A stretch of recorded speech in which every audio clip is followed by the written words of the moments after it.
record the meeting. So now, with all the approval of all the August gathering, I am recording this meeting. Is spearheaded the Native Lead Foundations, which has recognized the initiative of the Native Lead CEO, has been appointed to lead the newly formed Tamil Nadu Startup and Innovation Mission, TANSIM. Native Lead Startup Tamil Nadu event has been transitioned to the Tamil Nadu government. Replicated Native Lead model in Malabar area of Kerala, My Zone, Malabar Angels. Advisor, resident mentor at NSRCELL, IIMB. Investment and Incubation Committee. IIT Madras Incubator, mentor at CIE and IIMA. Along with the principal scientific advisor to the Government of India, he conceptualized and advising to build Kishan Mitra, a national digital platform to make Atmanirbhar farmer.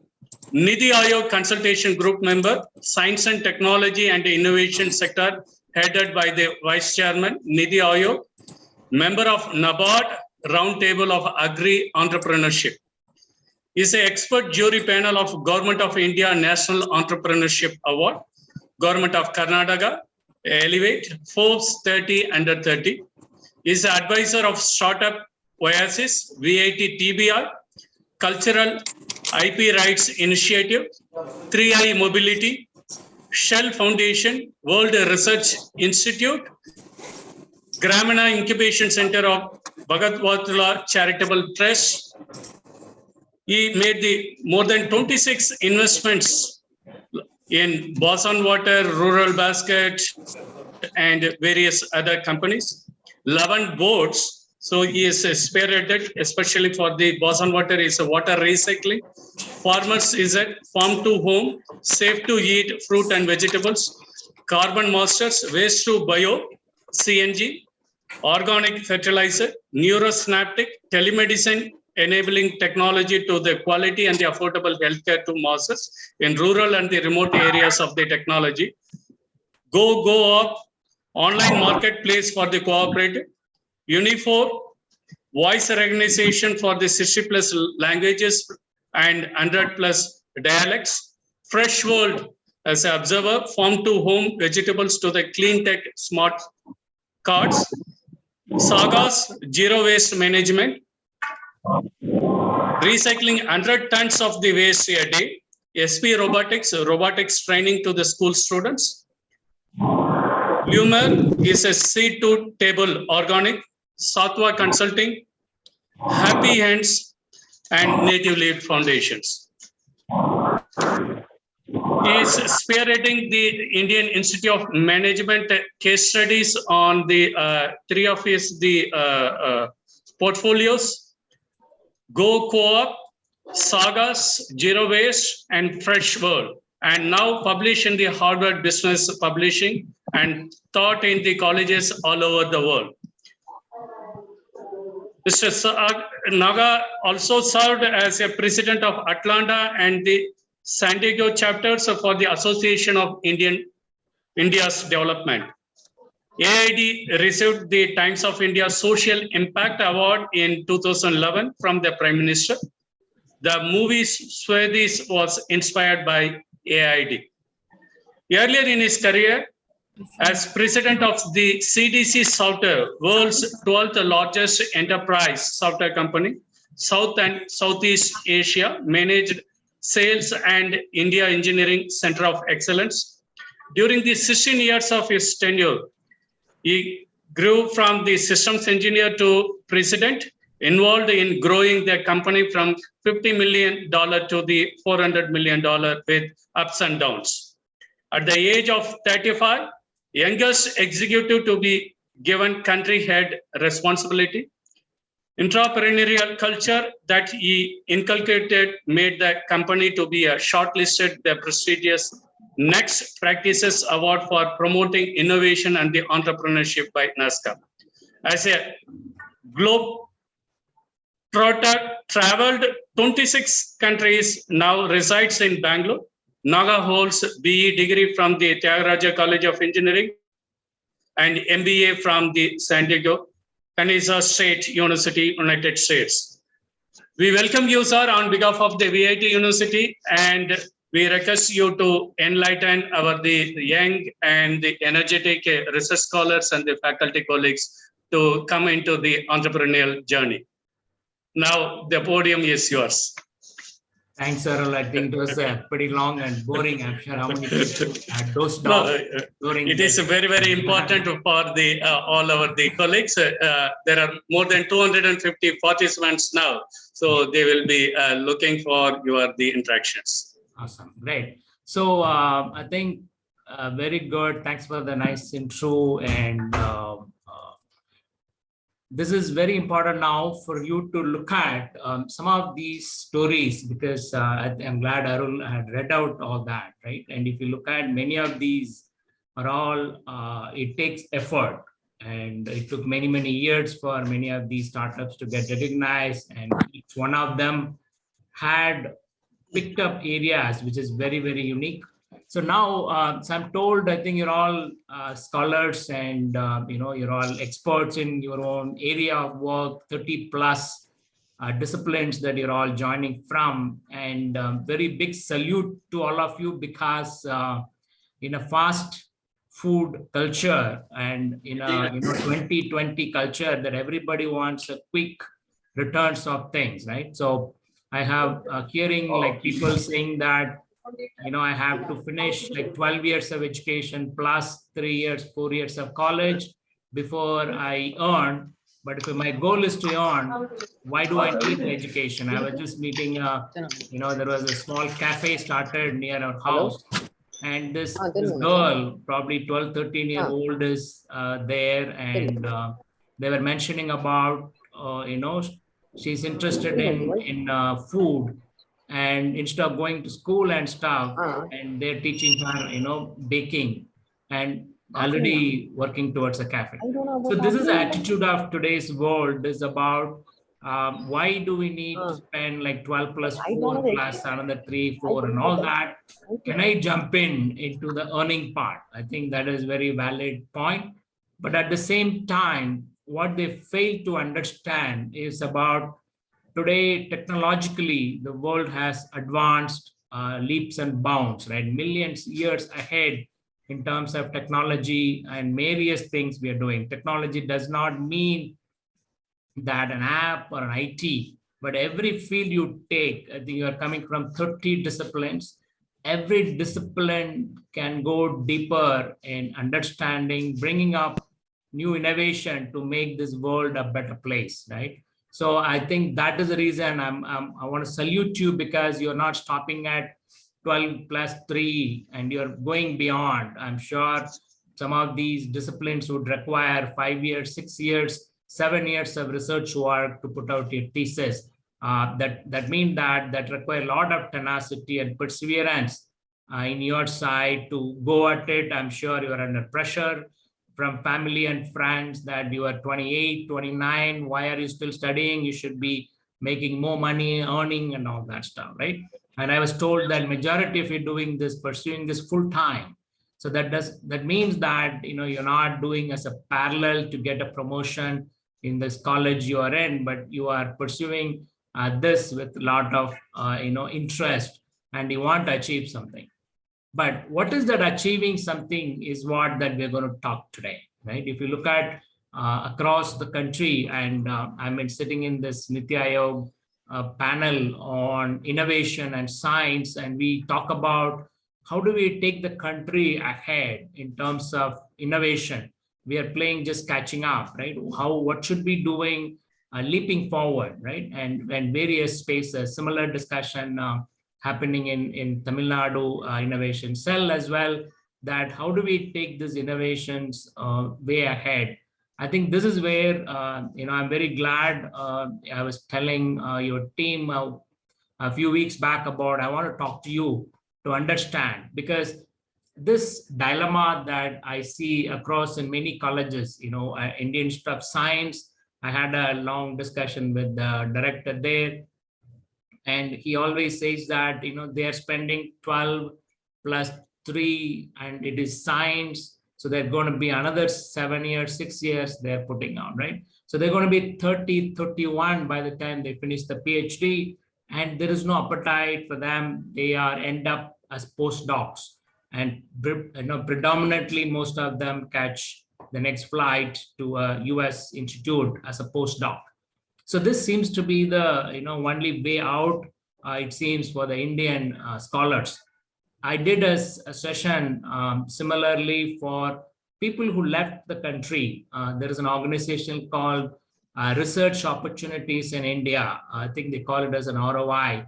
And these people have reached out to me, and they've organized the postdocs in the US, right, who studied in India, who finished their PhDs, or they're doing research in US and various other countries. And they asked me to do a session saying that, okay, so we left the country pursuing postdoc, but what do you think we can still do, coming back? And is there an opportunities out there? I did one session even for them, people who left the country, who are in postdoc and doing multiple things in multiple various US universities, and how can we probably apply this innovation?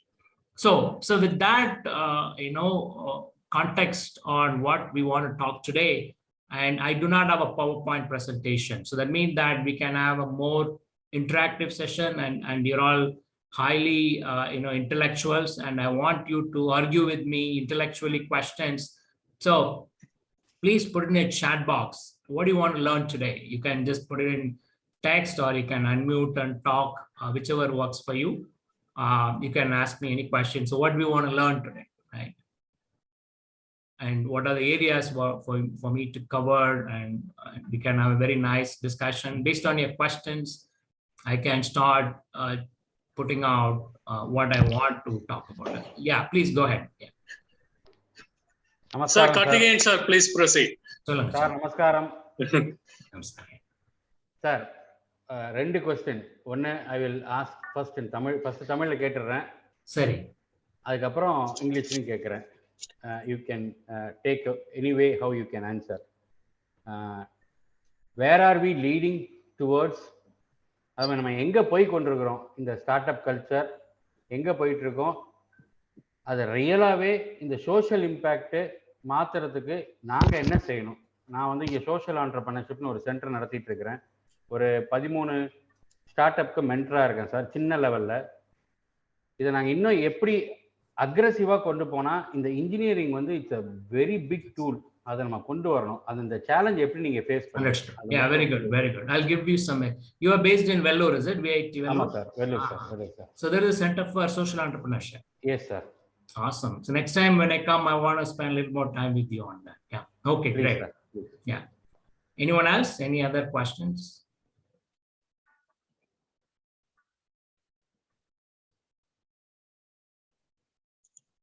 Yeah, just put in a tag text as well. Yes.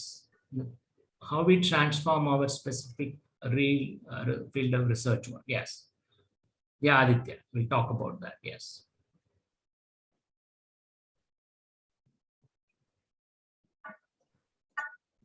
Great. Anyone else?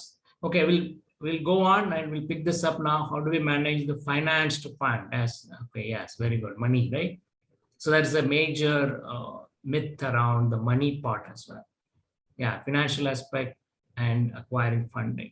Yes. Good. Young startup. Okay, Raja Priyanka. Right. Opportunities available for young startup. Okay. Right. Good. So I'm going to come back to this questions while I'll bring up some of these topics that usually I talk about, right? And any entrepreneurs or at what point we decide that our research work is worth the startup? Excellent. Very nice. Arun Kumar. Yeah. So good. So any entrepreneurship session, right? When I meet entrepreneurs, I would like to set the context about, what an entrepreneur is, right?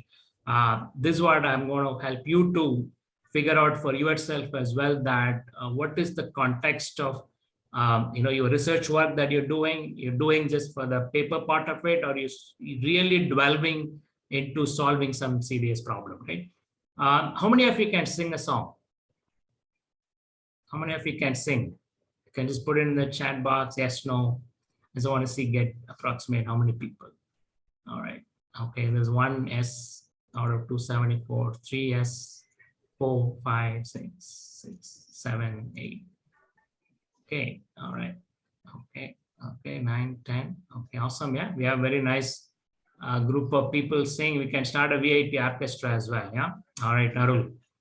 Great. So I walk into a first standard classroom, right? I ask the same question, what happens? I walk into a first standard classroom and I ask the same question, what happened? Yes. Industry Alignment Academy, right? So I walk into a first standard classroom, I ask the same question that how many of you can sing, right? What would be the answer? Yeah. Everyone, right? Everyone will raise their hand. Yes. You put up both their hands, right? The me, I want to sing. So what happened to us? I'm sure, many of us have started having gray hairs, and we were all once a 6-year-old, right? And what happened to us? So this is what we need to understand to be looking at from entrepreneurship perspective, right? Yeah, Andumati, postdoc, why are we moving? We'll talk about. Yeah, so when you're a 6-year-old, right, you never thought about what anyone think about me.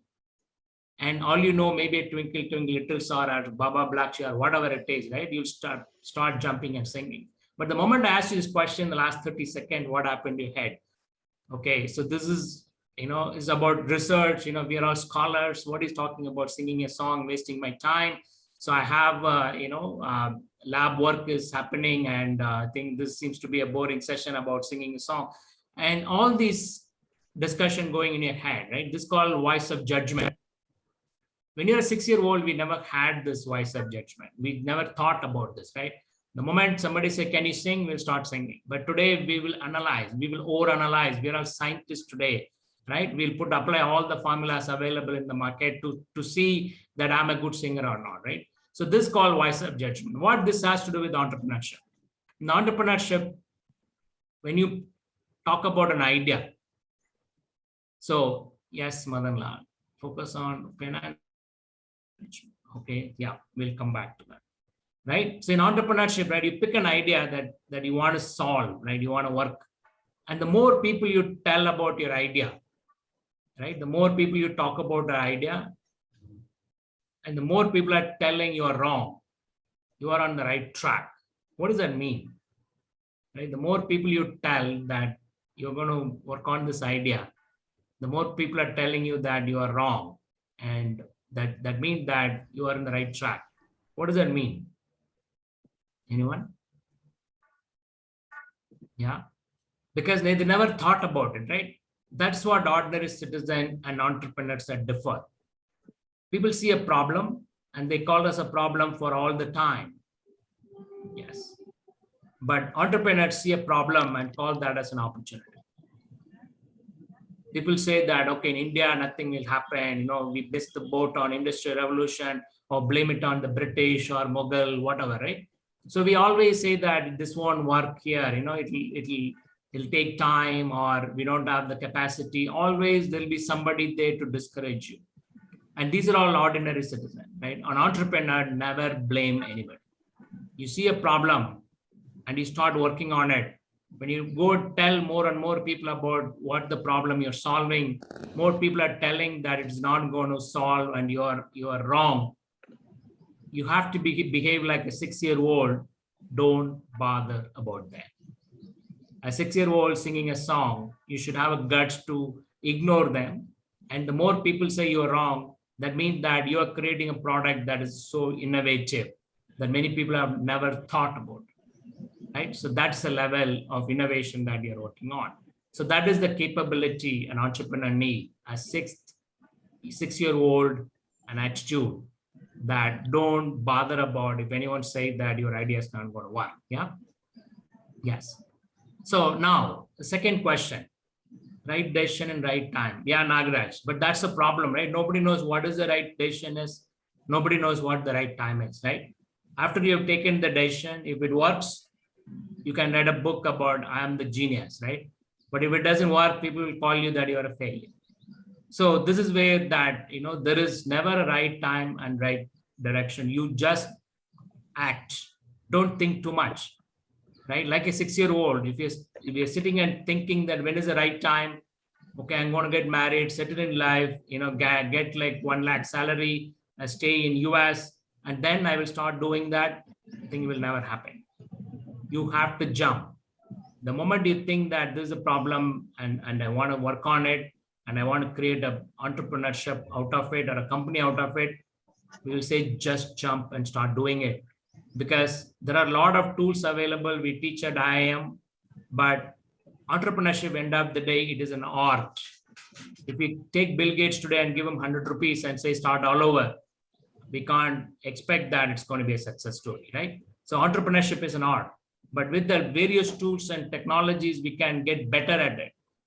But the best way to understand is start doing it today. Don't even wait for tomorrow. You have to just jump in, right? There is no right time. There is no right direction, action, whatever it is, just jump. Yeah. So that's why, we have this program at IIMB called Do Your Venture. And we will tell all our students there, get out of the building and start implementing what you're talking. Otherwise, these MBAs, right, they'll sit and analyze for every possible opportunities and permutation combination. By the time you analyze and finish, the opportunity might have gone. So one of the best quality to become an entrepreneur is about like a 6-year-old, you have a guts to sing a song, doesn't matter whether you're going to be good for A.R. Rahman audition or not, right? So the second question, how many of you can hear the sunrise? Yeah. How many of you can hear the sunrise? Anybody? How many of you can hear the sunrise? All right. You put in the chat box. Yes, birds, right? Awesome. Very nice. What this has to do with entrepreneurship. So this teaches us that if you're waiting for one of your sense, the eyesight to tell you the sun is up, you're missing out all the other senses, what they're telling you. So if you have all your senses open, and you will be able to understand what is happening around you. You become more sensitive. So you become more sensitive, the problems will be visible to you. When the problems start visible to you, it'll start bothering you. When it starts bothering you, you will start an action around it. So that is why it is important to have that sensitivity, that you're able to hear the sunrise, right? We all had it, right? Take a 5-year-old and give a toy. What should you do with the toy, right? A 5-year-old, give her a toy. What she will do with the toy? Yeah.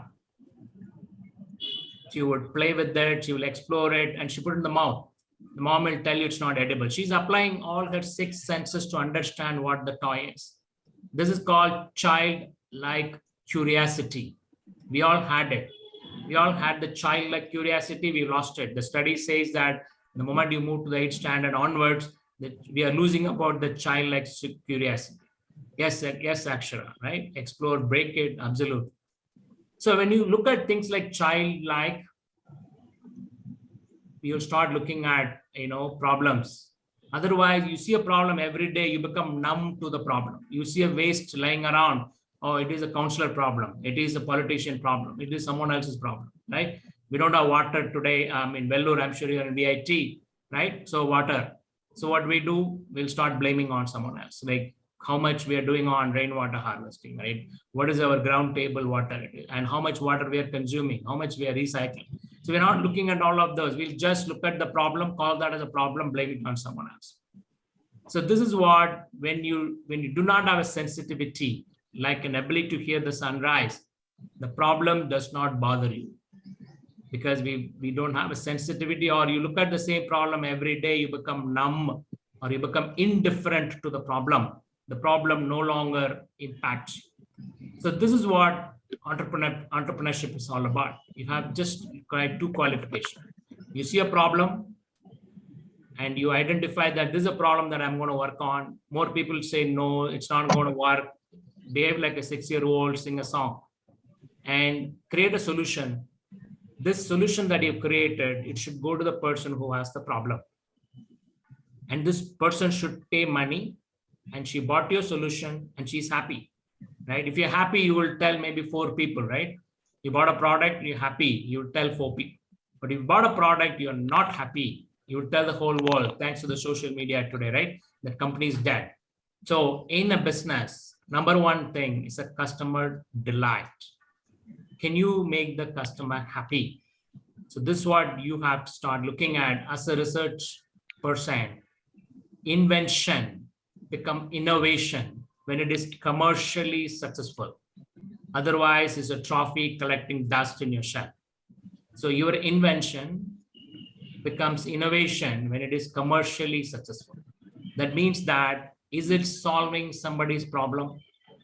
Is this person is going to pay you money because the solution that you provided, it helped them to solve a problem, so that you are able to sell the product, right?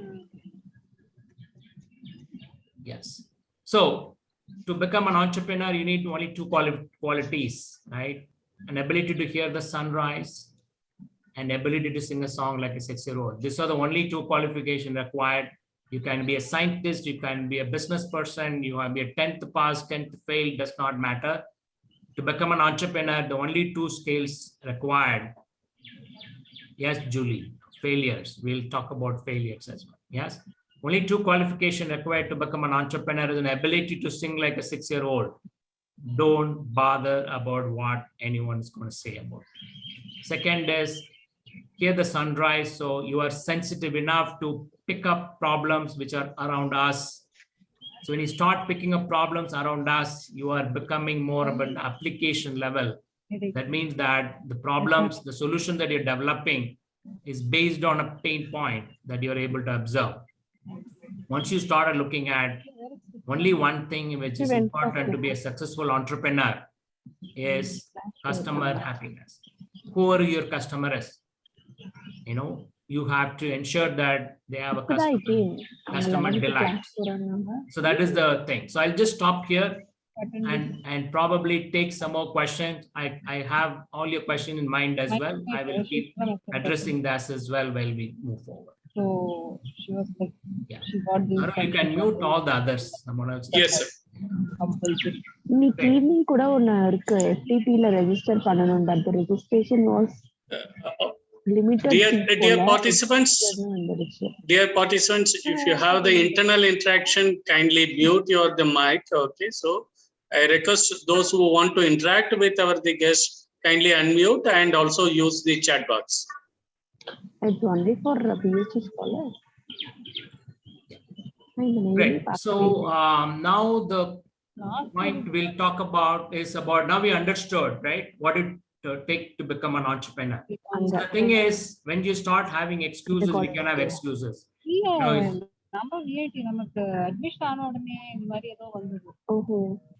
You may mute, sir. Yes. Sir, you may mute everyone. So we can, start talking about, okay, we don't have resources, we don't have that and this, but an entrepreneur, don't blame anyone, right? Because with the constraints, only opportunities exist. Right? If there are no constraints, if every problem is solved, then there is no need for an entrepreneur, right? So the entrepreneur would never blame anyone. Pick a problem and you start solving it. When you start working towards, all the resources will come to you. I will give you some examples. You cannot mute all. There is no option.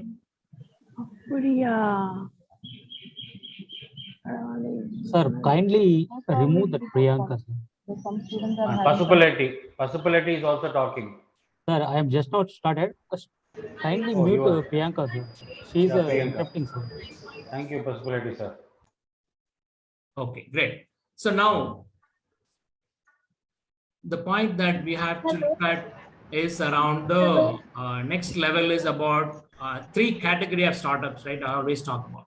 People mention about finance, people mention about failure, people mention about the potential, is there a resource available, balancing between finance and what we're trying to do. And this is where I'm going to give you examples of what the other startups are doing, which will also help you to start looking at, right, what you can do. So if you look at the first category of startup, these guys are copycats. So they start looking at what is happening in US, right? And e-commerce, it was popular .com time, 2000. E-commerce was, started, Amazon was started, Google and all these guys.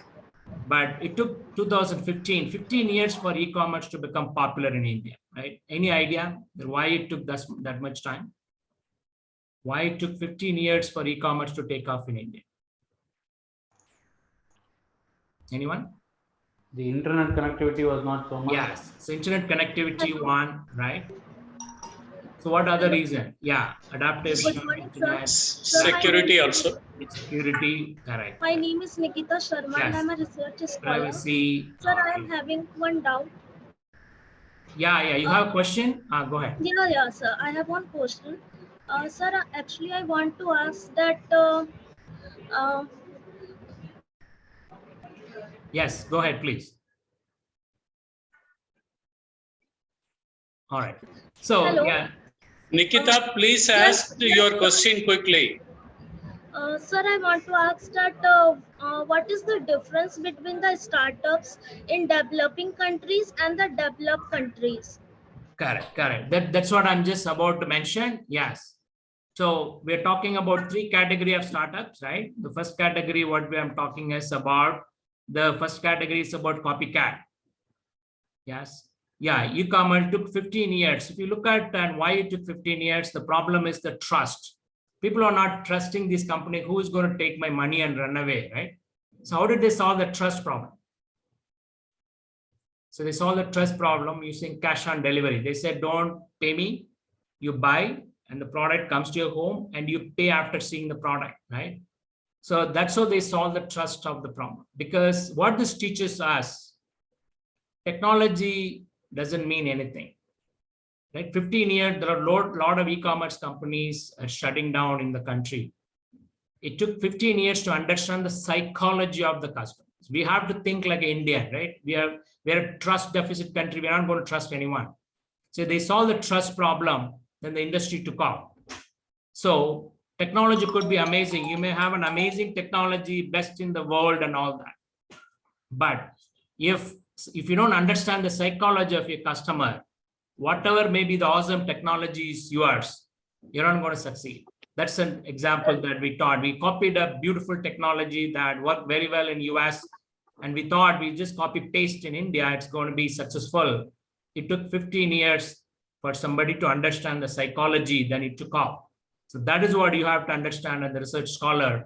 The technology doesn't mean that it is going to solve it, but you understand the psychology of your customer. So that is why in entrepreneurship, customer delight is the #1 thing, right? Whose pain point you're solving, and will your technology solution will solve that problem or not, right? So now, in 2015, the other thing also happened, the e-com boom came from Alibaba. It's a China-based company. Somebody funded this company from Japan. That investor value went up $63 billion, right? 63 billion, right? 1 billion is 7,000 crores. So if a China-based company could give this much result back to a company, then everybody thought next to China is India. There are 83 e-commerce companies started. That's again, right, our Indian mentality, right? If we see one success story, we'll start copying. So this is where the problem is. 83 e-commerce companies, all of them got money. Did all of them survive? Right? Did all the e-commerce companies survive? Anybody? This 85, no, right? What is the reason? No, yeah, all of them received money, right? People are all asking about money. All of them got money. Why did they fail? Right? So that's what we have to understand. Money is important. Money is just one part of the equation. So that is why don't worry about always looking at the money part of it, right? Customer focus, maintaining consistency, okay? What are the reason why this AC guys? Okay. Yeah, but they want the trust, right? They're giving discounts. We love discounts as Indians, right? You buy one t-shirt, 2 t-shirt free, midnight sale, internet festival, all that stuff. Quality, yeah. I think if you want cheaper, what will you get? Correct. Great. So we have to understand why they failed. For that, we need to understand what India is. Someone asked a question about developed and developing. So we have to really understand what India is, right? You know what is India GDP is? Anyone? What India GDP is? Yeah, gross domestic product. Yeah, 80. 80 is a percentage. It's a growth percentage compared to last year. 13 billion. Okay, that's a 13 billion is very, very low. 1.3 billion is our population. Okay, 13 billion. All right, 2.3 lakh. Okay, 2.7 trillion, right? Someone mentioned. That's correct. Yeah, 2.7 trillion dollars is the India GDP. You know what is China? Because we always compare ourselves with China, right? You know what China GDP is? China's GDP is $12 trillion, right? We are around 3 trillion, there are $12 trillion. Yeah, and it went up, correct, absolutely. I think they are reaching around, so 15 to 16 right now. So we are, in China with $16 trillion economy with us and 3. So they are way ahead of it, right? Wall Street Journal predicted in 2015, it's going to take 73 years for us to catch China, 73. So I'll be gone by then, right? But that was before pandemic. At that time, we were around 2+ and China was in the 12. But they grew to 15 to 16 now, but we are just at below 3 still. So it went ahead very fast and we have slowed down. So this is what we need to understand about who we are as a country, what our GDP is. If your customer is in India, we have to understand India better. With $3 trillion economy, with around $1,800 to $1,900 per capita income. That means that one person, how much money he makes in India, it's around 1.5 lakhs. Even during pandemic, it went down, right? If somebody makes in India 1.5 lakhs a year, 1.5 lakhs a year, is it good or bad? Yeah, somebody making 1.5 lakh a year, good or bad? Yeah, really bad, right? We are a poor country, low income country. China with $7,000, $8,000 per capita income, it is upper middle income country. US per capita income is around $60,000, right? So like this, we have enormously gaps available. And this per capita income, including 2 top billionaires who are part of this top 10 billionaires in the world. If you remove those billionaires, what would be the per capita? So that means that solution that you're developing, who it is for. All these e-commerce people are targeting people who have internet access, right? UNICEF put out a study last year. In India, only 25% household in India have internet access. Only 25% have internet access, right? Many school children last 2 years, their education was wiped out because they do not have internet access. So this is a problem that e-commerce people are, they are targeting this 250 million who have internet access, who have some disposable income, who can speak English. 1 billion do not speak English in India. So this is what we have to understand what India is. That is why the sensitivity is important. We get carried away. Someone called me, said, oh, India has 1 billion mobile connection. We are a electronic digital India. And all. I said, how come we have 1 billion, connection? Because 250 million do not have internet access. We have around 250 million in poverty. 28 million is extreme poverty, right? And we have millions of school children. And 400 million do not have electricity in India. How can we have 1 billion connections? Anyone? How we have 1 billion mobile connections, right? So we invented dual SIM, right? I remember Micromax, Rahul was telling once, why can't startup build up for nonprofit? I'll come back to nonprofit. Yeah. So they will start looking at, Micromax when he launched dual SIM, and the whole world was asking why people want dual SIM. He said Indians doesn't know how to say no, right? So then we'll have 3 phones, right? 1 phone for my people I took money from, 1 phone my in-laws I want to answer, the 1 phone for my friends, I'll keep changing the SIM. So since we don't know how to say no, we ended up having 3 phones we are juggling with. He said, I made the life easier for Indians. So he put 2 SIMs. Today there are phones with 5 SIMs. I have no idea that what is the use of this 5 SIM at all. but that is the behavior. That's a psychology. Even the technology is available, you need to understand the psychology of your customer to be successful. Is India developing, underdeveloped, or developed country? Is India developing, developed, or underdeveloped country? Developing, yeah. Anyone else? Any other answers? Developing, developed, underdeveloped. Develop. Okay. Ping, ping, ping. Yeah. So we are all the above. Right. In the one side, if you look at, we have a slums, right? 10 by 10, husband and wife and their cow live in a slum. And there is somebody sitting on $1 billion house overlooking the slum, right? You have two extremes. And there is in the middle, we have a confused middle class trying to figure out where do I fit in. So we have one side, we have an Africa, the other side, we have a Germany, and there may be a Malaysia in between, right? So this is what customer segmentation is. It's very, very important for an entrepreneur to start looking at whose problem you're solving. That's what many of people get confused, because many of us don't know what India is. And we start thinking that the whole India is same. I develop one solution, it's good for everyone. That's not correct. You have to understand which India you are targeting. Are you targeting the people in poverty, or are you talking the people who are affluent, or you're targeting the middle class in between? So that is what I usually have my sessions as ignoring the billion, because many startups today, they're targeting the 250 million. They're ignoring the 1 billion. If you look at Tata's and Ambani's, they're not sending rockets to the moon, right? They're just selling tomatoes. And they're providing food and clothing for this 1 billion people. So that is where we have to start looking at the solution that I'm developing, whose problem I'm solving.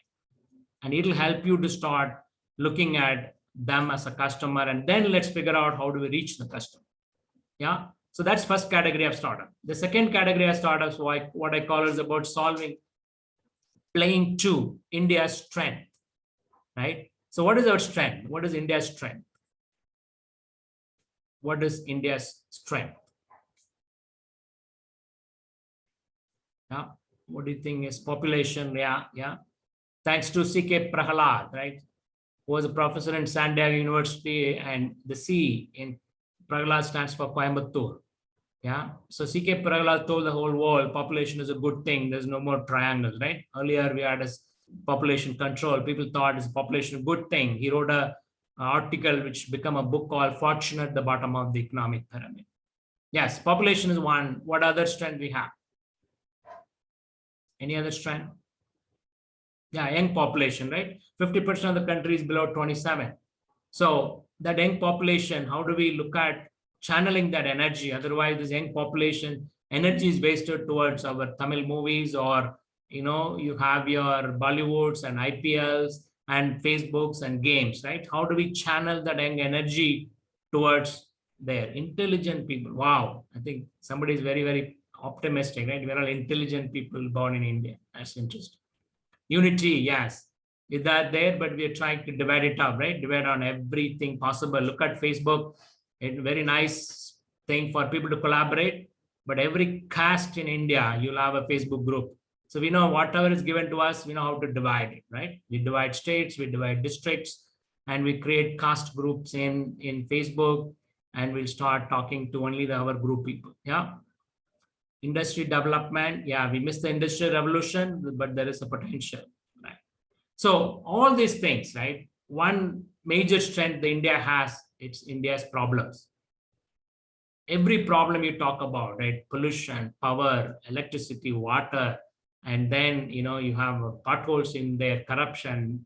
Every complaint you make as an ordinary citizen, there is a potential for you to start looking at solving this solution. That is what you have as a research scholars and technology oriented people for you to start looking at. And how can I do? And I heard there are law students as well. Any subject, any discipline, you go deeper, you can have so much can be solved. Yeah, culture. We had it, and now we are searching where the culture is, right? So now if you start looking at, I'll give you some example, right? Unifor, IIT Madras, there are two entrepreneurs. they would start looking at this problem of voice. India has around 675 languages, right? According to the linguistic survey. Yes. So Emmanuel, so I'm going to give you this example about how few PhDs helped this company Uniform. So these two entrepreneurs, right? They started looking at this problem about voice. 675 languages India has, and many languages do not have a script. It's all through voice. It's passed over for generations. So this were two young entrepreneurs from Delhi, and they wanted to solve. So they met Professor Ashok Jhunjhunwala in IIT Chennai. They said, we want to look at creating voice recognition technologies for Indian languages. So professor was very impressed. He assigned 2-3 PhD scholars to work on this problem. And they've created a technology which biotech startup India. Good. Just, listen, right now I'm giving one example. Yes. So don't worry about always looking for government. I'm just giving examples that how a couple of young entrepreneurs is able to utilize existing resources. Today, they're one of the successful venture. Yeah. So that's what, don't bother about, what scheme government has and who's going to give money. But what is important is about the problem you're solving. That's the example I'm telling you right now. So these two young entrepreneurs from Delhi, they all the way from Delhi, they went to Chennai, met Professor Ashok Jhunjhunwala, and they told about the problem that they want to solve. What the problem? They said, we have 675 languages in India. Many languages do not have a script. So a digital revolution is all about English. Only 250 million speaks English in India. That means 1 billion people are out of digital revolution. That's the problem that we want to solve. We need your help. Professor assigned 3 PhD students, right? Scholars to them. They developed a technology that can understand 14 Indian languages and 100 dialects. What is the use case? A microfinance organization like Basics. So when poor people apply for microfinance loan, they apply, and to disperse the money, they have to come to the office because they have to put the fingerprint, right? So they utilize this technology to solve this problem. So an agent, microfinance representative goes to a village, taking application for a microfinance loan, and he records the person, applicant voice. So when they disperse the money, they will ask, the technology will ask the person who applied to speak a word, a phrase, right? The example they gave me was in the nall, in a nalls. That's some phrase. So this applicant says this phrase in his language, in his own voice. The technology will detect the person who applied for the loan, the person telling this phrase, or same person.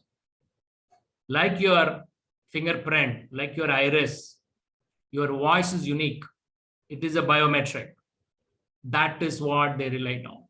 They use a voice as a password to disperse microfinance loans so that the people in the village need not go to the office to collect the money. The representative can disperse the money, validating, comparing the applicant and the person who received the money. Both are same, using their voice. This was developed in IIT Chennai by research scholars for a startup. So today we are on 15 patents this startup has with IIT Chennai on this technology, right? So this startup was rejected by 25 investors, right? When I met him, he was a 5-year-old company and he never had a technology team. Always there are research scholars in IIT was working on the technology. He never had a technology team. They are engineers, but they're not very tech savvy, right? The technology was developed by research scholars in IIT. Now, so this, when I met this entrepreneur, he was a 5-year-old organization. It is startup definition. He's not a startup anymore, right? But I like the idea. The problem statement was valid.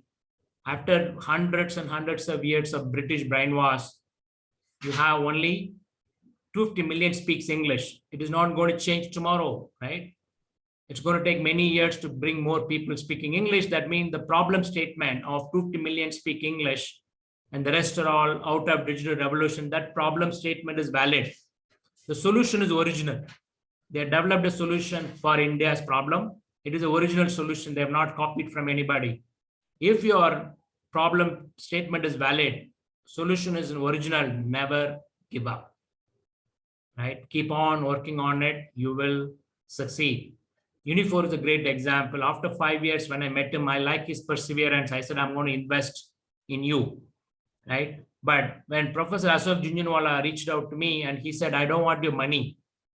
I want business mentorship, because we know the technology is fantastic. They already have a customer. The customer is, microfinance companies. They are doing decent, but they need to start looking at business acumen more than the technologists. That's a challenge each one of you have. Is that the best engineer, best technologist, always trying to make the product better. And he thinks that my product is awesome in the world.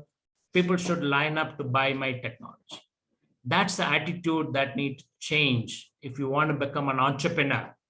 Moving from the technologist, a research scholar, or engineer, or a designer, or an innovator, or a technocrat to an entrepreneur, there is a journey that you have to take.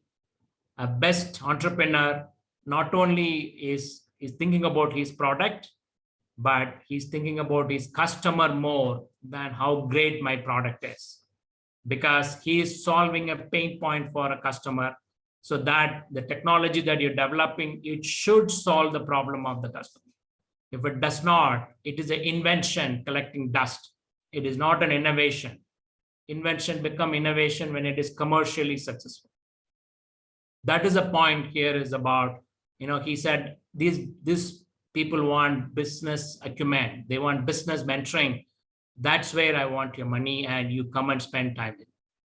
So when I came in, I realized that, the voice product was really amazing, but they were not having enough money. So they were doing some mobile development and all the other stuff. And I said, shut down everything, focus on only the voice technologies. And they did that. Next year, they got recognized by Time magazine. 13 millionaires who are changing the world.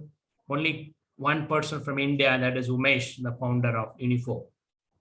Imagine the scholars that work on these technologies, right? They didn't have a guts to think like this Umesh, like an entrepreneur. Identify a problem, then find a technological solution. They are technically very good, but they are not able to connect the dot between technology and solving a problem. That is what Umesh did very well, right? So the PhD scholars worked on this technology, they finished and they moved on. But this entrepreneur continued. That is what you have to look at. What am I working on?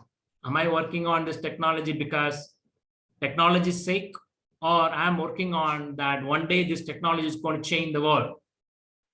How it is going to change the world? Are you thinking about application of your technology?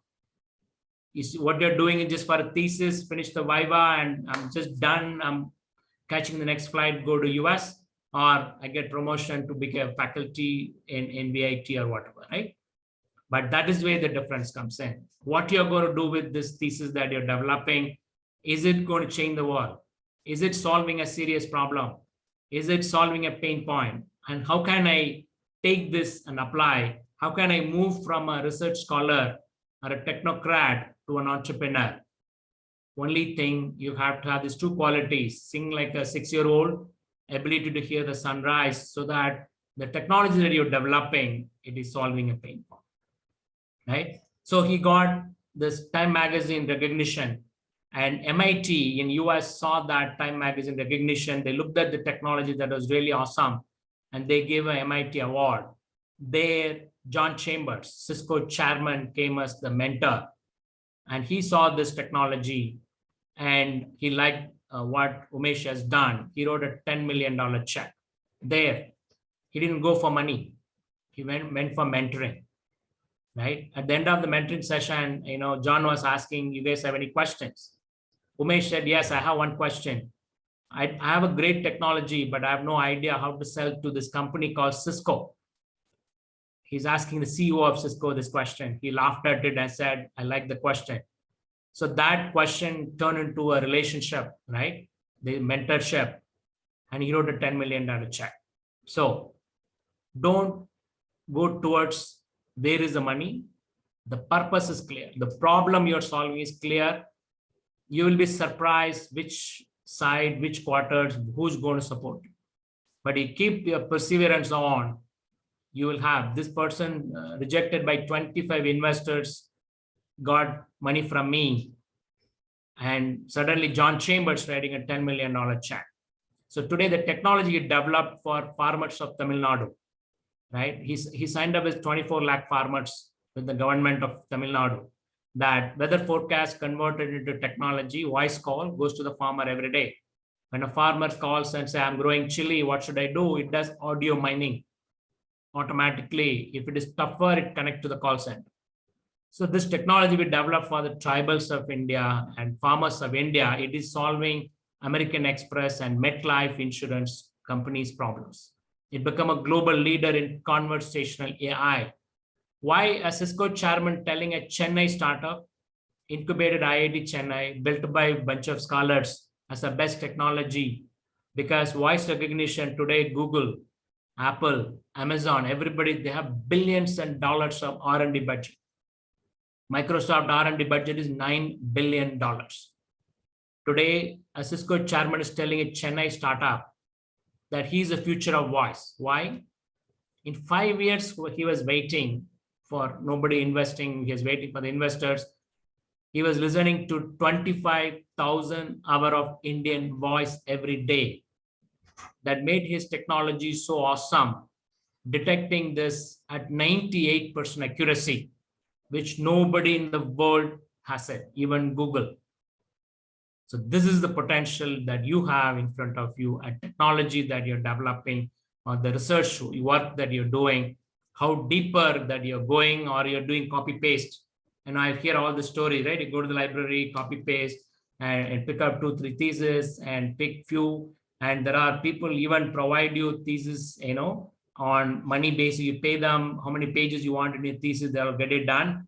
Or you're doing this for a tick mark that I'm also a PhD, or you're going deeper in solving world's problem. The technology or a solution that you're developing can completely change the world. That's with you, right? Money is just one element. Today, I'm very glad VIT is organizing it, right? And I was told that your faculties are encouraged to go start a startup. And similarly, all you people, you have an opportunity today, which was not there many years back, that I spent 27 years. I want to probably take off and leave, but you have an opportunity today while you're doing the research work. Can you start applying that? Can you start a venture? So your thesis, you have 5 years, 6 years while you're working on it, you can also become a venture. So don't wait till your thesis is finished. But once you identify the problem that you're working on, treat that as a venture. Start talking to your customers. Start talking to your potential, people, and who may be absorbing this technology, so that it make it application oriented. So that by the time you have your solution ready, you've finished the pilot and it is solving somebody's problem already. And once you have that, you will have more resources. You can ask for fundraising. You don't need funding also sometimes, because there are 40,000 startup registered. Hardly around 700, 800 companies get funded. We have millions of entrepreneurs, successful entrepreneurs in the whole country. They never understood what a VC funding is. So money is just one element. If you have a research or focus on a problem you're solving, and you start early on, the moment you identify the problem, you start engaging with your potential customer, doing pilot work with, and someone asked about the academic research, and you can also start looking at the problems from others, the problems of a company. A corporate can give you a problem to work on. That could be a PhD thesis, then that can be converted into a venture, right? There are thousands of problems like this around us every day exists. A technology could solve it, right? And to cut this voice recognition, this person picked up, today can bring billions of Indians into digital revolution. He got recognized worldwide, right? The company was rejected by 25 investors. I put money. My investment today worth quite a lot, right? Huge. It grew very, very huge because they recently received 3,000 crore funding. Yeah. So this is what perseverance is all about. This is about solving a problem, never giving up, going deeper, and struggling in the bit, so that in the long term, you will have a solution coming up. But it requires a lot of perseverance, right? And also, more importantly, the innovation piece than what you do. Like this, we have quite a lot of innovation. There is one more we have done similar called neurosynaptic communication. It is about telehealth. These guys went to same Ashok Jhunjhunwala. Today, no wonder that we call them as an innovator in the country. 18 years back, Samir and Rajiv from Indian Institute of Science approached Ashok Jhunjhunwala. They wanted telehealth and they wanted video conferencing to work on 64 kbps, right? 18 years back, there's no 4G, there's no 5G. We have one simple BSNL line going on using DSL, and IIT developed a technology for them which can work on 64 kbps. And these people, it took 18 years for them to get recognized, but they never give up because telemedicine was not regularized in India. They had a tough time taking to the rural India because in India, we have 70% of India lives in rural India. Only 2% of the doctors are available, right? That's the problem that they're trying to solve. So what the problem for you and me, you can take a 1 hour break, go see a doctor and come back. But a person living in a village, he has to go to the nearby town. He's scared to go alone. So he will take a friend with them. So his travel expenses, his 1 day wage is gone, and his friend's 1 day wage, his travel expenses. So what is for me, you and you, 1x, for him it is 4x. So what he does, he postpones the problem. Or he goes to a village, some guy will give you a medicine for any problem, there's 5 rupee, 1 tablet you'll get. It will just postpone the problem, right? By the time it becomes serious, you get admitted in a city hospital and you mortgage your land. And if you survive and come back, you'll fall in, debt throughout your life. And if you passed away and you put your family in debt. Top 10 problems in India, people living in poverty are not able to come out of poverty's healthcare expenses. This is a problem Samir and Rajiv wanted to solve 18 years back to telehealth. In pandemic, telehealth become a norm. Who government called? Samir. Said, how do I regularize? And he's a leader in the whole country on telemedicine. They never gave up on 18 months on their vision about telehealth. Today, they are recognized in the country. And now, since telehealth is recognized in the country, in the last 2 years, they grew 500, 600% in revenue after many years of struggle. 100 aspirational district, Government of India called them to set up telehealth centers funded by HCL Foundation and many other foundations coming forward, buying this technology. What the technology developed? The 40 diagnostic kit test in one kit. Any 10th pass lady can take and start a diagnostic center in a village. In Salem, in Sharon Hospital, uses neurosynaptic technologies. They have a telemedicine center at Sirumalai in Dindigul. So the tribals in Sirumalai has to come down to Dindigul, 1 hour drive for any problem. Today, they talk through the video conferencing 150 kilometers away in Salem. Madurai Meenakshi Mission talks to Rameswaram in telemedicine. They have a telemedicine center in Sri Lanka. And 50 kilometers from Madurai, Karyapati, there Viji, she's 12th pass. She's running a telemedicine center. When I go visit this Karyapati, everybody calls Viji a doctor. She's just 12th pass. And she's from the same village. So here is an opportunity for a girl from her own village now running a telemedicine center, and 40 diagnostic tech. They can do even ESG. I met one person, Punram, and they saw his ESG. It was bad. They said go admit in the Madurai hospital immediately. So 1 hour drive, he got admitted. He got his angio done. He survived. Otherwise, he would have had an heart attack. So this is what a technology can go and solve. Today, even today, 68% of the country lives in villages with only 2% of the doctors available. The pandemic made the problems very visible. So the research work you're doing, solving problem like these, because problems are there, but we are not sensitive enough to look around for these problems. And we don't have time and effort, perseverance to work on this problem for many years. So now Africa wanting his technology. Neurosynaptic is now opening up in Africa. 1,500 centers running across the country, run by 10th pass ladies. You don't even need a nurse to run these centers, right? A doctor sitting in Madurai can manage 12 telemedicine centers, one doctor. So this is the potential of technology. This is the potential of research, what you're doing. Can it solve India's problem? You solve the problem of 1 billion people, 4 billion with the same problem. So this is the potential. Like this, all my 20 plus investment, I can go deeper. Each one has a technological innovation to solve a very simple social problem. That's all social entrepreneurship is. Someone asked a question, right? All of them, money is a secondary part. What is important is the purpose. The problem you're solving is important. If you do that, you'll be surprised who's going to give you money, right? Gramalaya, we built toilets. He started 35 years back in Tiruchi to build toilet. But when he started building toilet, he wanted anaerobic bacteria to work. Again, bringing chemistry. Because you look at your houses, you have individual septic tank. It gets filled, then you have to carry that fecal matter into a honeysucker and dump it somewhere. A 20-year-old Damodaran coming out of college as a social work graduated, he was asking this question, why we have a septic tank? So he analyzed, he found the EcoSan toilets, which is twin pit. The pits are closed, anaerobic bacteria works. Fecal matter goes to one pit. You close one pit. When it is full, you transfer the fecal matter in the next pit. 3 months after you open the first pit, put your hand in, you'll have a fertilizer. He has built lakhs and lakhs of toilet. He created India's first open defecation free village many, many years back.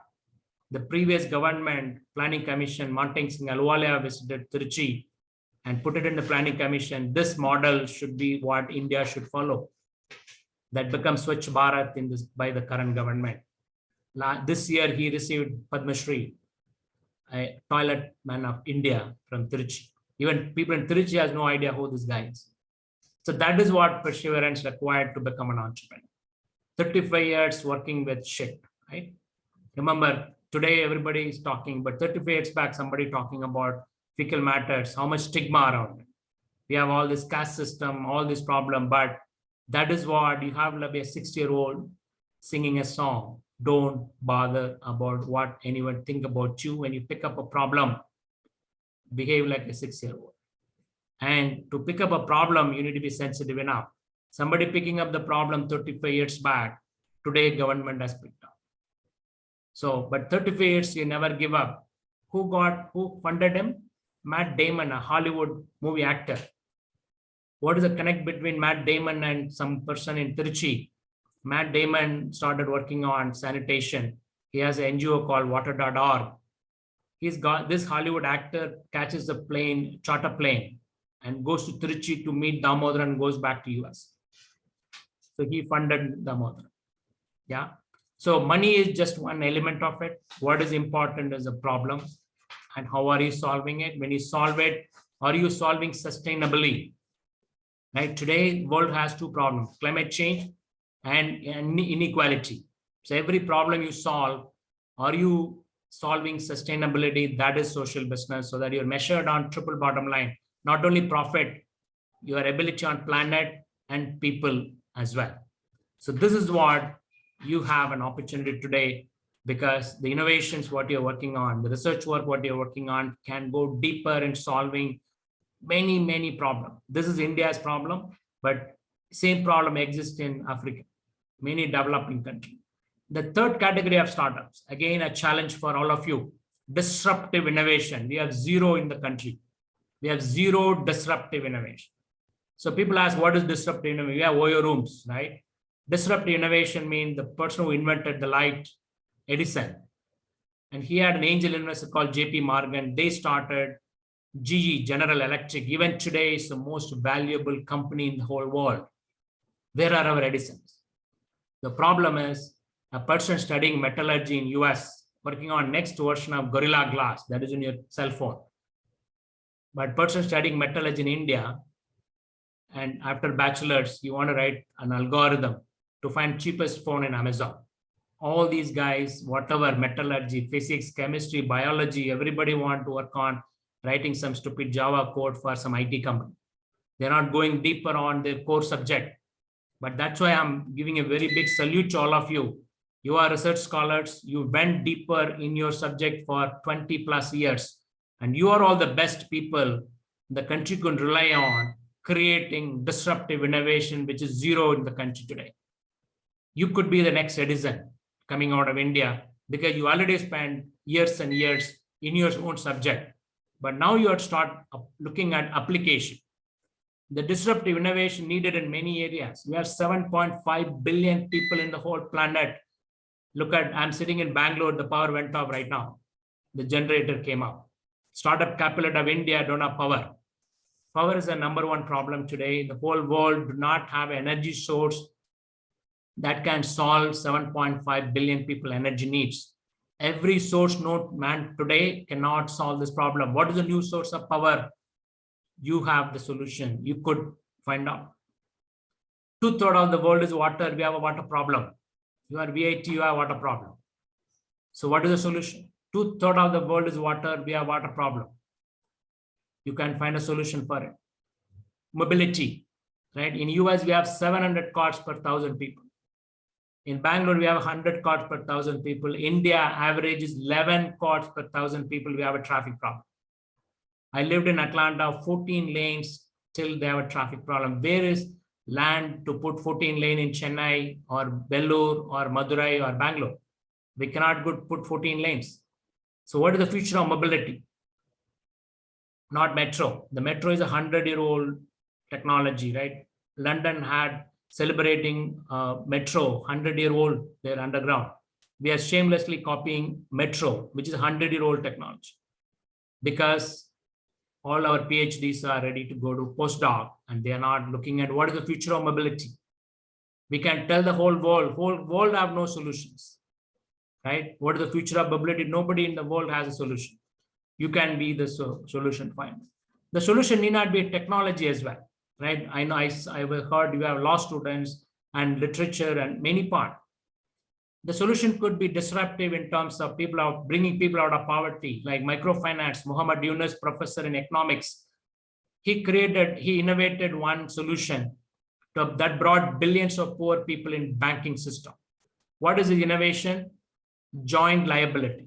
What is JLG?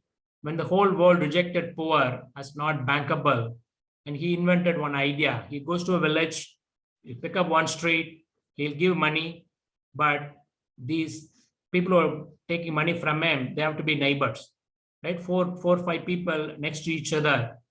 He will give money to all the 5 people, say 10,000 rupees. Every week he will go and collect the money back with some interest. If even one person cannot pay that week's installment, he won't take the money.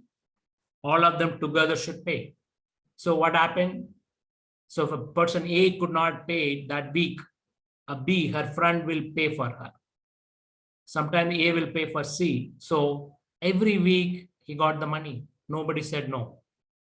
This is called joint liability. This one invention got him Nobel Prize, right? So innovation need not be technology. Innovation can be simple like this, that brought billions of people in out of poverty, bankable. This solution today, right? Grameen Bank, it worth billions of dollars. And RBI in India took this idea way ahead. He told SBIs, go to the rural India, open banks. SBI said, it's too expensive for me to open banks. What RBI did in India, they converted this microfinance organization. They give a bank license. Small finance banks today, many microfinance organization developed based on this Yunus model, become a bank today. So Yunus is very happy. His idea developed in Bangladesh, got a Nobel Prize. India has created a bank based on the model. That is innovation as well. So innovation could be anything, right? It need not be physics, chemistry, biology, but every aspect what you're doing, go deeper and solving a serious problem. And you're already doing it, but you are stopping at a technocrat.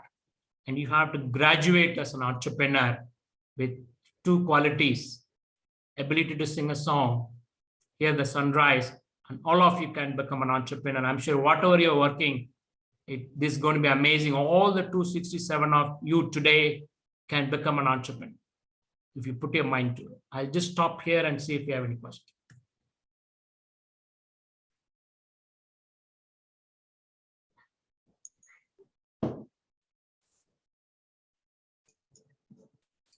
Are college dropout more successful entrepreneur than doctor entrepreneurs? A myth.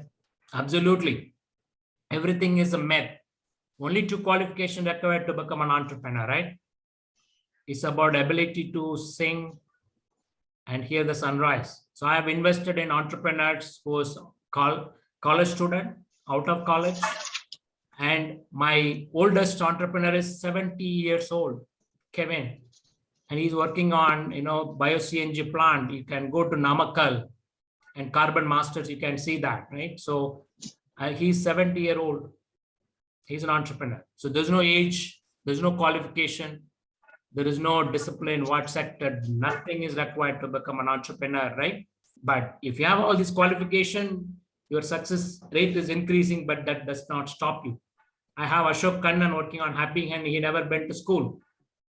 So I have invested in an IIT company. I invested in a 70-year-old. I've invested in, literature. Wilma, she's 55 and she ran best waste management company in the country, awarded by the Prime Minister. Sneha from, Chennai Engineering College, out of college. She's one of the best in maker labs in the world, in the country today. So there's no age bar. There is no qualification.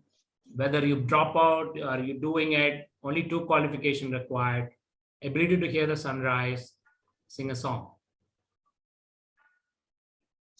Okay, so what is the last question? What do you see in a startup funded? Idea or a combo or entrepreneur? Entrepreneur is the number one because ideas can change. But if you're a good entrepreneur, you will go find an IIT to solve your problem, right? If you're a good entrepreneur, you will go find the market. That is number one, is about you. Because when we fund, right, it is not a loan that you're giving money back. It's an equity investment. I'm investing in your idea. And this idea may change, but the market may change. Look at pandemic. Nobody predicted pandemic the last 2 years. But if you're a good entrepreneur, you would have made pandemic an advantage. Unifor, right? They were working in call centers and stuff like that. But this pandemic, everybody started working from home. So they started immediately launched two products called You Assist and You Trust, because telemedicine become a norm, even in US. So the doctors are now first time talking in a telephone conversation or in a video call. So the privacy is very important thing in US. So now Unifor developed the technology that watches the conversation because they don't want to have one more person taking notes. The technology watching this conversation between a patient and doctor automatically converted into a text. And then once the conversation is over, the message goes to both the doctor and the patient. This is what I discussed today. So they created You Trust, right? They immediately picked up this pandemic problem and convert. So entrepreneur is number one.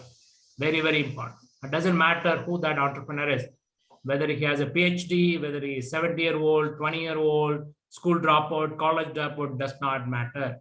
What matters is his ability about, building a venture. Yeah. What are the evaluation metrics whether a solution can be moved ahead or not? Yeah. So I think number one is about customer delight, right? Because we understand the pain point to ensure that it is solving the pain point of the customer. Is the customer willing to pay you money, right? Paying money is important validation whether your product is good or not. That's why I'm telling you, when you start working on your solution, don't wait 7 years. But in the first year itself, once you started understanding the problem you're working on, you start engaging with your potential customer so that you can evolve the solution along with your customer needs. So that by the time your solution is ready, there is a happy customer already. Yeah. How can ethical aspect buying to startup plus? Yeah. So ethic option is, that's what we're talking about today, like, right? So social entrepreneurship, when you build your solution, can you be triple bottom line? Are you taking care of the planet and people as well? You can say now we have, India has like CSR, right? You're a big corporate, you're 2% of your success that you are investing in social work. But that I always say it's like a holy dip in Ganges, right? You do all the sins, and at your 65, when you are retired, you go to Ganges one dip and say all my sins are gone. And every religion has a way to get out of your sin, right? You're Christian, you go and do a confession, right? So this is what is this 2% is like a dip in the Ganges. And what about 98% of your revenue, right? You bulldoze the land, you be very unfriendly with the planet and people, you make profit and then give out the profit. Or I'll say I'll be good in the entire 100%. So that is what social business. Today, many of these startups now started looking at what is my impact on planet and what is my impact on people as well. So that's what, as an ethics, as a person, you have to do, because if you don't do it, your people are coming after. Today, there is something called ESG, environment, social, and governance. 1,000 big companies listed in our stock market is measured on ESG today, right? So now being good is being rewarded. So you have no other choice than be good. Yeah.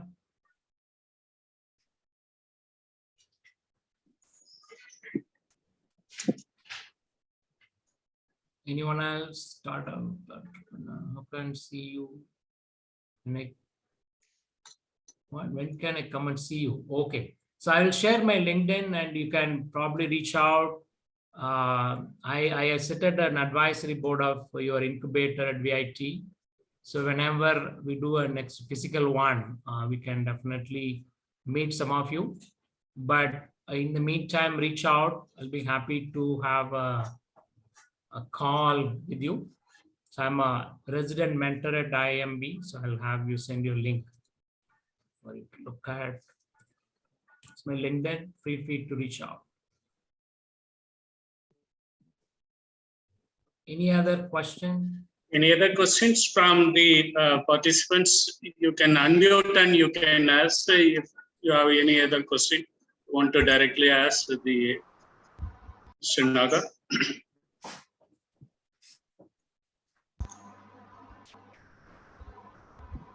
I'll also share my website, many things that I've talked about, more details, articles, examples are all there. You can also reach out. Good to see that a lot of interesting, very good question came out. And I think many of you also stuck around. We're 30 minutes overboard. So how are you doing, Arul, time-wise? Yes, sir. Yes, sir. We are doing good. We are doing no issue on that. Very, very enlightened, very, very delighted. I used to have a lot of, stigma and setback in having my own organization, but of late I've taken decision to have my own startup, sir. Awesome. Now, after hearing to you, I'm going to go to the market. So I believe in serving all. Love all, serve all is my tagline. I am a microbiologist, so Yes. I work on poultry, IoT for poultry and feed development for poultry. Now I'm going to register sooner. Yeah, awesome. I'm not going to wait. Excellent. Yeah, so this Kisan Mitra, what Arul was telling in my profile. So this is what we did during pandemic. So I got a call from TSA office when I was mentioning the lot of rural youth who left the villages. They're going back to the villages, right? So, but the youth loves technology. They don't want what their parents have done. They put them in poverty. So quickly we organized this Kisan Mitra platform, and we gathered around 1,600 technologies from IITs and ICAR and CSIR. All the scientists have developed, and these are all sitting there collecting dust, right? The goal is every month we take the sessions and bring it to startups and entrepreneurs, as well as young youth, to take this technology. VIT is translating this in Tamil. Every month you will hear that. Babu sir, Vial department is doing that. Babu is doing that, and we have Telugu happening in Andhra, and IIM Lucknow is doing Hindi. So like this, if you have anything you develop, you can upload your technology as well. If it can solve any farmer's issue, if your thesis is based on that. I'll give you one success story. We have an IIT Mumbai professor, Sanjay, and who has developed this technology about Jaggery, a mobile Jaggery unit. He spent last 10 years developing this, right? And we had him present in the session. One of the IIMB alumni heard him and he said, I want this technology. He's a professor, right? And he finished his technology, he filed the paper and he's done with it. He said, no, I want this technology. I don't want the license. I want the machine from you. So IIT Mumbai, he went back and today he became an entrepreneur. He started a startup and he made one of his employees a CEO of his company. And this IIMB alumni bought this machine for 35 lakhs. So today this machine goes to Mandya farmers. The youth in Mandya was trained by EDI. And now this farmers don't need to send the sugarcane out. A Jaggery goes out of the farm because it's a mobile Jaggery unit. They put this machine and tractor, go to the sugarcane field. The farmer harvests, put it in the sugarcane. 10 minutes, you have a Jaggery packed, and Arya Organic picks up the Jaggery. So this is what Kisan Mitra did as well, to convert a faculty into an entrepreneur. So that's an opportunity for you, because when you have your technology, even if you have a thesis, you've not thought about solutions and how it is solving. If it is agri-related, put it up, come and present. I'm sure somebody would, a potential customer could talk to you and give you ideas, how can you convert into a market. So the professor never thought about like this. He said, I've developed this technology, anybody can license and make machine. But this entrepreneur said, no, I don't have time to make a machine. I want the machine from you. And this professor become an entrepreneur. So like this, everything is possible. Put your mind to it. Yeah. Anyone else? Yeah, so registering a company, I think Bala is in the call, and VIT runs one of the best incubators in the country. You should reach out to the VIT incubator. They will help you with any help you need, setting up company and stuff. Yeah.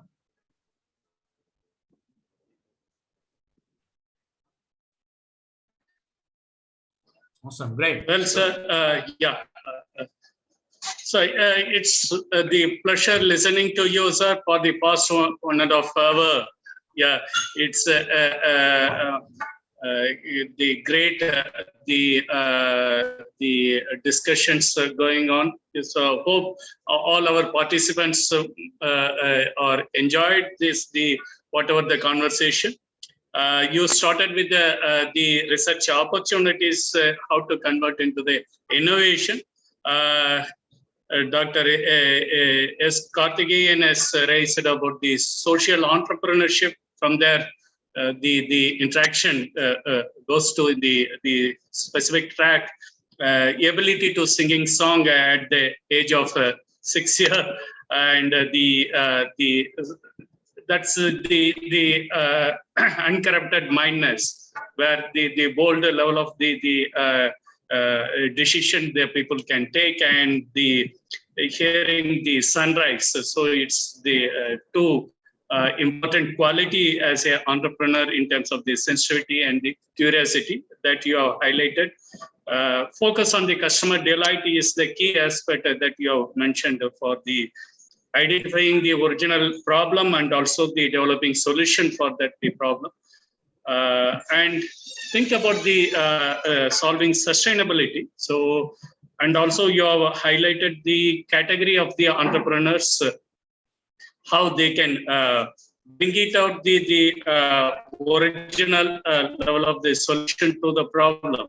So that is the one of the key aspects what we heard from you, and also the two important success stories. So the one is the Unifor. So how the Unifor has brought into the digital revolution in terms of the voice recognition, reached out to the world, and the 15 patents now, and they have the awesome level of the voice recognition, the accuracy in terms of 98%. So with the wholehearted effort by the UNIFO, so more than 60 plus languages of the India that is being captured. So in a digital platform. So it's a really motivating factor for the all the entrepreneur journey. So hope definitely all the people will be thinking of to get the mentoring support from your end, and hopefully a lot more interaction will happen through the LinkedIn, and also for the other level of the conversational thing. So you also highlighted the neurosynaptic as a telemedicine support, how the Samir and Raju story that you have highlighted. So enabling the access of the quality and the affordable healthcare through the telemedicine, especially for the rural and the remote areas through the technology. So in fact, I remember that the Aravind Eye hospitals and all the people, they have been using for the telemedicine. So especially to take care of the remote and the rural areas of the ophthalmological solutions. So there is a great social level of the responsibility and the service through the digital platform. And also you have highlighted the Thamodharan, the toilet man of the Padma Shri awardee for the Trichy region. Okay. In fact, a university has the more social responsible. So that's where the world ranking process now they included the impact ranking, especially for the sustainable development goals. So UN 17 goals, how the university is taking responsibility. So that's where the universities are ranking based on those the level of the SDGs, how the faculty, students, and the research scholars, they are addressing it. So VIT also taking such a responsibility in terms of the energy, and also for the mobility, healthcare, and the education and the equality. So all this area now we are addressing. Hopefully, in the couple of years, all the 17 SDGs. So with the help of the acumen and the mentoring support from all the experts like you, so we will venture into that. So thank you, sir, on behalf of the VIT University. So we are wholeheartedly thank you for your time and also spending the wonderful time with us. So thank you all. Thanks. Bye-bye. Bye. Bye-bye. Thanks, everyone. Feel Thank free you, to sir. reach out and we'll meet, talk sometime. Yeah. All the best. Bye-bye. Great, sir. Great, sir. Great, sir.